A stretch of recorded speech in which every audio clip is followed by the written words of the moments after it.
Through our research that we've done internally in the last 4 years, we know that we're able to hire 2.5% to 3% of those drivers and not 1% more. We are very stringent in who we hire. Drivers are hard to come by. You have a lot of drivers that are out there, but you want to go for the drivers that are going to stay with you for a long time. You want to go with the drivers that have a clean MVR, don't have tickets, because that's when it comes to insurance, that's who you want representing your company. You have to really look out for that. I think, but at the end of the day, we have to have safe drivers. So I think we have a responsibility to put the safest driver on the road. And for some companies and for anybody, you got to have a check and balance.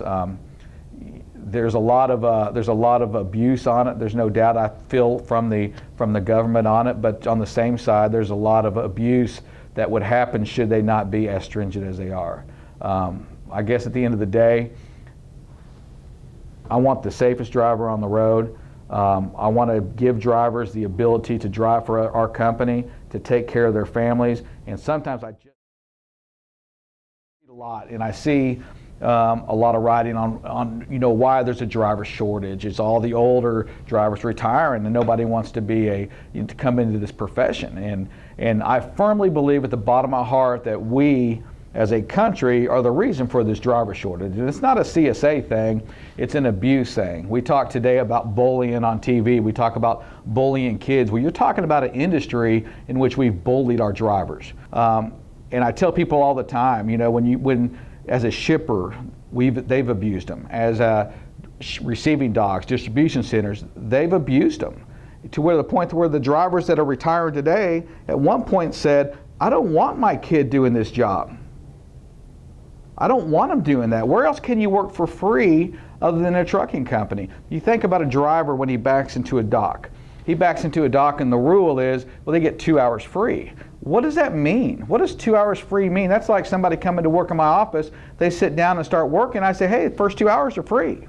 I don't pay till after that. Yet that's what we do every day to our drivers. We tell them 2 hours free. First 2 hours is free, and the sad thing is most of them accept it. I think drivers want to come work for us really for one reason. And I think that reason is we have a belief in the driver. So I say driver, and it's a word I'm really trying to get out of saying.